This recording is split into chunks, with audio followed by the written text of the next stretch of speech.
राम राम जी। और ये देखिए कुछ हो रहा है यहाँ पर, देखना मुझे बहुत अच्छा लगा। एक्चुअली ये है अरबी के पत्ते, और बचपन में हम भी ना इनके साथ खेलते थे, क्योंकि इनके ऊपर पानी जो है जमा नहीं होता। देखिए देखिए, इधर भी जैसे बारिश हो रही है, इनके ऊपर पानी गिर रहा है ना, और फिर झुक कर उसको उड़ेल दे रहे हैं। देखिए देखिए,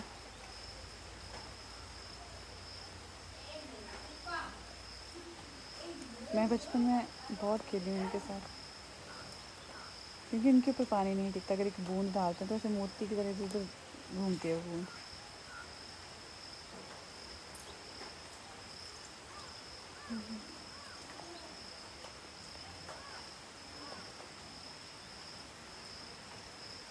देखिए वो गिर गया।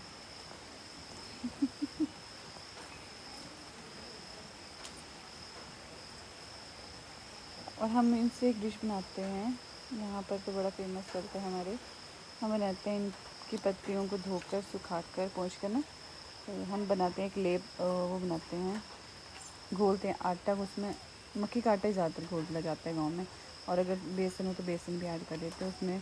प्याज, लहसुन, मिर्ची, नमक, हल्दी, हींग वगैरह जो मसाले डालते हैं वो डाल के उसको एक पेस्ट जैसे बना के ना, फिर इनको उल्टा रख के उसके ऊपर लेप करते हैं। और फिर एक या दो पत्ते, 3 पत्ते डाल के बनाते हैं उसको। फिर उसका रोल करके उसको स्टीम कर देते हैं 15 मिनट के लिए, 18 मिनट के लिए, हाई लो फ्लेम पे। और फिर उसके बाद उनको ना वो पीसेस में कट करके फ्राई करते हैं। इससे बनते हैं पतरोड़, वो बहुत टेस्टी लगते हैं। देखिए, मुझे ना बहुत अच्छा लगता था बचपन में। मतलब उस टाइम तो समझ नहीं होती ना बच्चों को, तो हमारे तो खेल यही होती थी। उस टाइम फ़ोन वगैरह थोड़े देखते थे हम, यही चीज़ें देख के बड़े हुए हम लोग। ऐसे ऐसे कोई कुछ करके इन्हीं चीज़ों में जो होता था हमारा टाइम बीतता था।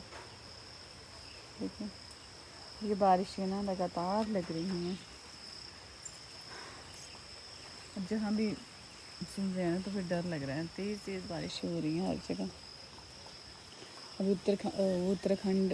उत्तरकाशी का कहाँ था वो, धड़ क्या गांव था भी, पढ़ रही थी मैं भी आजकल इस सोशल मीडिया के माध्यम से, जो है पता चल जा रहा है ना कहाँ क्या घटना घट रही हैं। तो मतलब उस जितना मंजर ऐसा है ना भयावह, वो तो दिन में ही हो गया। क्लाउड बर्स्ट हुआ कहीं पहाड़ों में, फिर नामो निशान ही मिट गया बेचारी उस जगह का। और लोग ऐसे भागते भागते दब गए मलबे में। तो दिल इतना दुखी हो रहा है देख के। और देखिए बारिश, अभी तो धूप भी निकल आई बीच बीच में, और बारिश लग पड़ी। रात को बड़ी ज़्यादा बारिश हुई है यहाँ पर भी। 3 महीने हो गए, बीच में कोई 8-10 दिन के लिए धूप बीच बीच में दिखी थी। अदरवाइज़ ऐसे ही मौसम है। देखो, बहुत ना डरावना जैसा माहौल हो चुका है। अब इतने टाइम से बारिशें हो रही हैं, तो ये जो ज़मीन है ना, ये हो गई बहुत सॉफ्ट, नरम हो गई है। हम अल्ली बोलते हैं हमारी भाषा में। और जब तेज़ बारिश होती है तो ये कटाव शुरू हो जाता है इसमें। और उसके ऊपर भी अगर क्लाउड बर्स्ट हो जाए ना कहीं, तो फिर तो बोलने ही क्या, वो तो छोड़ते ही नहीं कुछ भी फिर। अब वही है ना, नेक्स्ट अगले पल का कोई भरोसा नहीं है। जो है उसको अच्छी तरह जी लो। पता नहीं, पहाड़ों को तो इतनी बुरी नज़र लग गई है ना, पूछो मत। डर लग रहा है अगले ही पल क्या हो जाए। और सुनने में क्या बोलूँ अब मैं, अब उत्तराखंड को बेचारा, मैं तो कल वीडियो देख रही थी तो मेरे तो ऐसे बूज बम्स, रोंगटे खड़े हो गए उसको देख के। सोचने का टाइम नहीं होता इंसान के पास। ऐसा समय आ जाता है ना जब भगवान की मार पड़ती है। रीज़न क्या हो सकता है इसके पीछे? चलो कंस्ट्रक्शन वर्क एक अलग बात है, वो तो है, लेकिन अब हमें यहाँ पे स्पिरिचुअल इंसान है ना, तो हो सकता है कोई भूल चूक हो गई, देवी देवता भी रुष्ट हो जाते हैं, वही हमारे यहाँ मानते हैं। क्योंकि अभी हम सब मॉडर्न बन रहे हैं ना, और जो पिछली हमारी जो उनको डिनाइड कर रहे हैं चीज़ों को, पता नहीं क्या रीज़न है, पर जो भी अच्छा नहीं है। देखिए,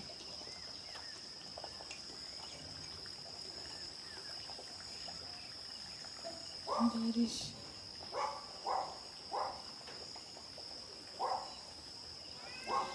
है ना। पहले बोलते थे ना, पहले क्या शहरों में बोलते हैं ना कि बारिश लगी पकोड़े ये वो, पकोड़े गर्मा गर्म पकोड़े बारिश।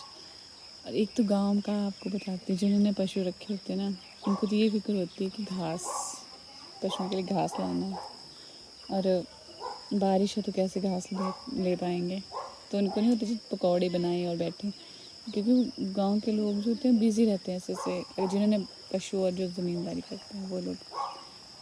और आजकल तो वैसे भी जो सुन रहे हैं क्लाउड बस्ट, इससे तो वैसे भी डर लग रहा है। चाय पकौड़े तो दूर से छोड़ो, अब तो ये लग रहा है कि अगले पल पता नहीं क्या हो जाए। रात को इतनी तेज़ बारिश, फिर मैं आपको बताऊँ तो जो हमें ये था ना कि कल तो एक तो सुन रहे थे कि धार क्या नाम था, नाम भूलिए इस जगह का, उत्तराखंड में इतना नुकसान हो गया। पता नहीं कितने अभी कितने दबे हैं बीच में, मलबे कितने लोग, क्या हो गया। तो अभी तो इतना डर लग रहा था ना रात को भी, एकदम से तेज़ बारिश, बहुत तेज़ बारिश हो रही है, कभी कभी तो बहुत डर लग रहा था।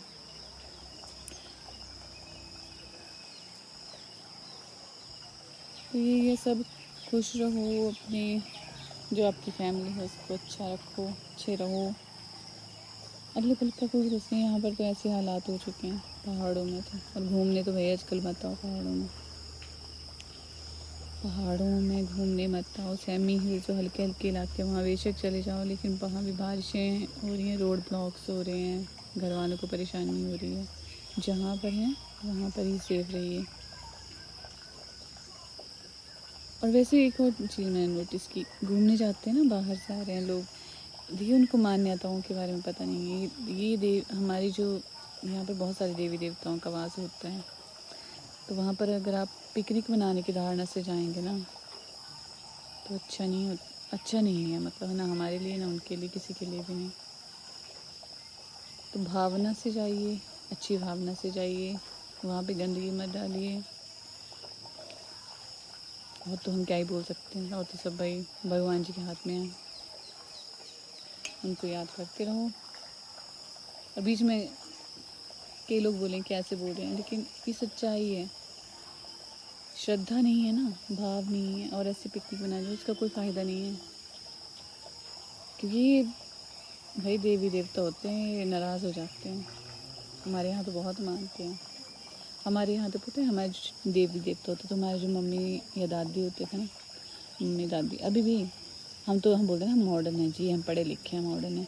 ये जो थे ना, ये जैसे हमारे त्यौहार होते हैं, ख़ास त्यौहार होते हैं, तो वहाँ पे रोट बनाते हैं, उनको चढ़ाते हैं प्रसाद के रूप में। वो इतने से प्यार के लिए करते हैं, भगवान जी को प्रसन्न करने के लिए, इतना सिर्फ कुछ ज़्यादा नहीं मांगते। वो एक मीठी रोटी बनाते हैं ना गेहूँ के आटे की, और घी शक्कर के साथ उसको चढ़ाते हैं, ताकि जो सुख शांति बनी रहे। बहुत अलग अलग ओकेशन होते हैं, जैसे हमारे में चिड़नू होते हैं, संक्रांत होती है, सैर होती है, और अभी रक्षाबंधन के बाद जो मेले लगते हैं ना, नवमी आती है, गुग्गा नवमी आती है, उसमें भी देवी देवताओं को जो है वो रोट चढ़ाया जाता है। ये कल्चर है हमारा। ऐसे ऐसे छोटी छोटी बातें हैं जो बहुत सारे लोगों को नहीं पता, और अलग अलग जगह पे अलग अलग मान्यताएँ होती हैं, लेकिन हमारे पहाड़ों में ऐसे, हमारे यहाँ पर है, मैं आप हमीरपुर में रहती हूँ, तो हमारे यहाँ पर ऐसा कि हमारे चढ़ाते हैं, धूप जलाते हैं और रोट चढ़ाते हैं, हलवा चढ़ाते हैं, किसी किसी देवता को हलवा चढ़ाया जाता है, हलवे का भोग लगाया जाता है देवी देवता को, और उनसे सुख शांति की कामना की जाती है। और श्राद्ध किए जाते हैं हमारे यहाँ पितरों के। अभी श्राद्ध लगेंगे, अभी सावन का महीना है ना, फिर सावन का महीना जैसे अभी ख़त्म होगा, जिस सावन का महीना ख़त्म होता है उसका चलता है काला महीना। और एक और बात बताती हूँ, सावन का महीना है ना, तो हमारे यहाँ पे ये जो अरबी के पत्ते ना, कचाड़ू उनको बोलते, जो मैंने आपको पतरोड़ बनाया, पुराने समय से एक धारणा है, पता नहीं क्या रीज़न है उसके पीछे, मुझे नहीं पता, लेकिन बोलते हैं इस महीने में 2-3 काम करते हैं हमारे यहाँ पे। एक तो ये पतरोड़ डालते हैं, और खीर पतरोड़ खाना बहुत शुभ माना जाता है। बोलते हैं अगर इस महीने में खाएं तो अगला जो काला महीना आएगा ना, ये महीना, इसके बाद जो महीना आएगा उसमें खा सकते हैं। अगर इस महीने में नहीं खाए तो उस महीने में नहीं खा सकते। और चूल्हे में लिपाई करना अगर इस महीने में की है तो अगले महीने में कर सकते हैं, अदरवाइज़ नहीं कर सकते। और कुछ काम हैं जो इस महीने में किए तभी अगले महीने में कर सकते हैं, अदरवाइज़ नहीं करते थे। हमारे पूर्वज नहीं करते थे भाई, नहीं करते थे वो चीज़ें जो फॉलो करते थे ना। अब हमारे पेरेंट्स मम्मी पापा हैं तो ये भी वैसे ही फॉलो करते हैं उन चीज़ों को। ये डिटेल चीज़ें हैं, ये तो मैं आपको ऐसे मोटा मोटा बता रही हूँ ना। और उसके बाद हमारे यहाँ पे जैसे अभी ये काला महीना शुरू होगा ना, सावन के महीने के बाद जस्ट 1 मंथ के लिए जो शुरू होगा, तो उसमें जो नई नवेली दुल्हन होती है ना, जिनकी शादी का लिए पहला मंथ आता है, तो वो ससुराल में नहीं रहती हमारे यहाँ। मुझे लगता है ये कल्चर हमारे पंजाब का और हिमाचल में से और जम्मू में भी कुछ जगह पे फॉलो किया जाता है। कहानी है इसके पीछे की एक, तो उस वजह से नहीं रहती हैं, सास के साथ नहीं रहती हैं बहुआँ 1 महीने के लिए, श्राद्धों में नहीं आती हैं, जब नवरात्रि लगते हैं ना तब आती हैं फिर अपने ससुराल में।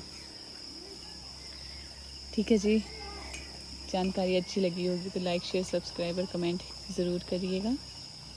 ये छोटी छोटी बातें हैं जो हमारे यहाँ से रिलेटेड हैं। और ये जो हमारा हमीरपुर है ना, हम लोअर हिमाचल के हैं। अपर हिमाचल, ये मंडी से ऊपर वाला एरिया जो है वो अपर हिमाचल है। तो ये हमारा लोअर हिमाचल जो है ना, हमारा जो कल्चर है थोड़ा बहुत पंजाब से मिलता है, क्योंकि ये पहले पंजाब का ही हिस्सा था। तो पहनावा हमारा थोड़ा बहुत, हमारे रीति रिवाज हैं कुछ हद तक जो है वो सिमिलर है पंजाब से, कुछ हद तक। लेकिन हमारा ये इलाका है, हम अडॉप्ट कर लेते हैं हर चीज़ को, हम हर चीज़ को अडॉप्ट करते हैं। लेकिन जो ऊपर वाले हैं ना, जो अपर हिमाचल है, वो बिल्कुल अपने फॉलो करते हैं, बिल्कुल पहनावा वैसा। बहुत ज़्यादा ठंड होती है वहाँ पे और कल्चर उनका अलग है।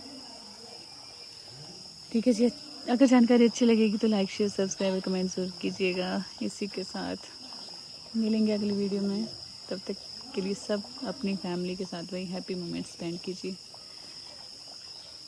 वीडियो देखने के लिए धन्यवाद।